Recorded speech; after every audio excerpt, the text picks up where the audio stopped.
information, then we would share that information with the public. Let me state categorically that private hospitals are not opposed to public reporting of performance indicators, subject, however, to two important qualifications.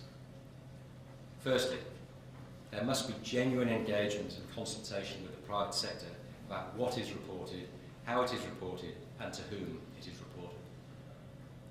Secondly, any national data collection must replace the current system of multiple reports, rather than simply adding yet another layer of compliance burden. Another interesting feature of the reform proposals is mandatory performance targets. At present, 84% of public hospital elective surgery patients are treated within clinically recommended times. Remember, of course, that even this level of achievement would not be possible if private hospitals were not treating more than 3 million patients each year. Private hospitals provide the bulk of elective surgery, as I've indicated previously, and I might add, do it 30% cheaper than the public sector, according to the Productivity Commission. Although you would need to examine the raw data in the report to garner this information, rather than the narrative which tends to obscure it. Under the elective surgery targets agreed by COAG, which will not be fully implemented until December 2015, 95% of patients will be treated within clinically recommended times. If this target is met, it will obviously be a significant improvement for patients. But how will it be met?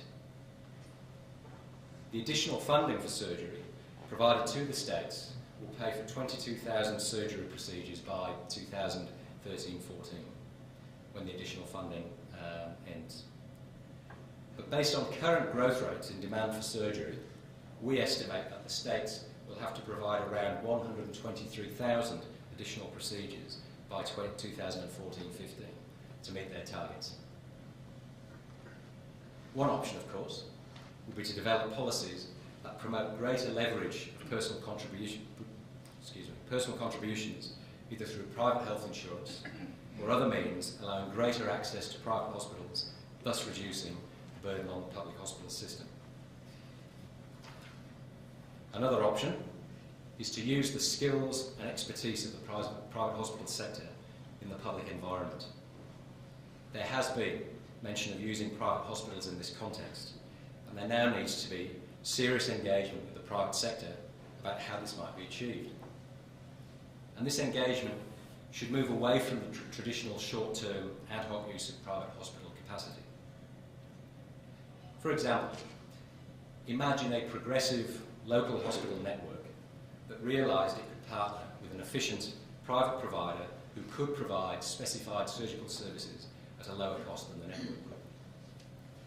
If the network was willing to enter into arrangements to guarantee patient volumes over an extended period of time, it is very likely there would be significant appetite for private sector capital to build new capacity into the system.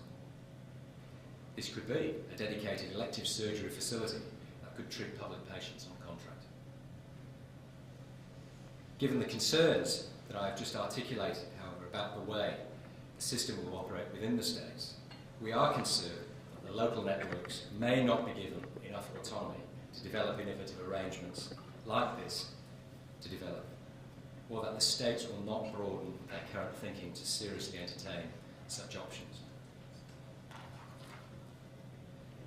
Another key issue surrounding access to hospital care is, of course, emergency care.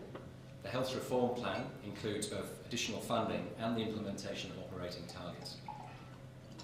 Whilst there are a substantial number of emergency departments in private hospitals, the fees associated with attending one are either only partially covered by health insurers or are paid out of the patient's pocket. The COAG agreement proposes funding emergency department attendances on an activity basis using a nationally efficient price. This raises the option of the Commonwealth funding any emergency department attendance, be it in a public hospital or a private hospital. This would not only increase emergency department capacity in the system overnight, but could indeed stimulate private investment to increase that capacity further, thus providing much needed assistance in improving improving waiting times for emergency care. In regards to workforce training, which is a big issue for public and private hospitals, private hospitals are already significant contributors to the training of Australia's future health workforce. For example, since 2005, we have invested over $250 million in training doctors, nurses and allied healthcare workers. And this is a direct investment by hospitals, not public funding. APHA is encouraged by the signs of an increasing realisation by the federal and some state governments that private hospitals are not only a valid provider of clinical training, but also that it is essential this training role be expanded if we are to have the health workforce to meet the future needs of the entire Australian health system. The additional funding the Commonwealth is providing for the private sector is indeed welcome. And again, private hospitals are enthusiastic about the possibility of expanding our role in workforce training.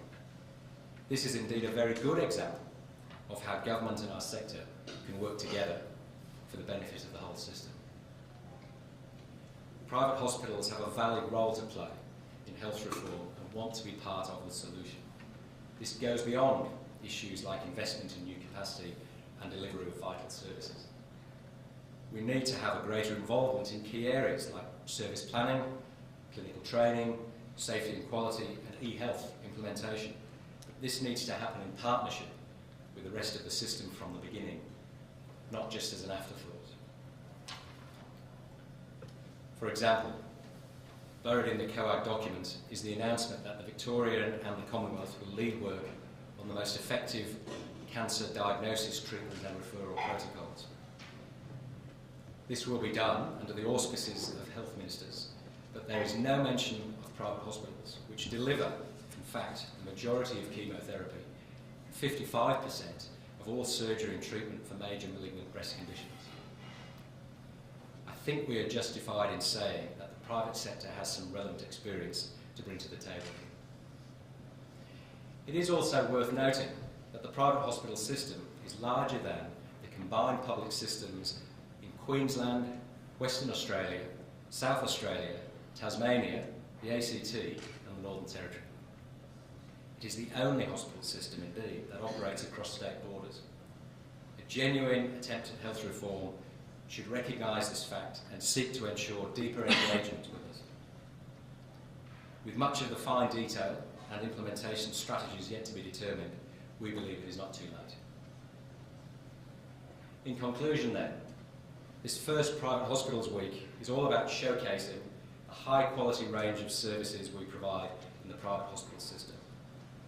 But it is also an attempt to demonstrate to the community and to government the major role we play in the provision of hospital services and to see us as part of the solution to healthcare reform in this country. Private hospitals, we do so much more. Thank you.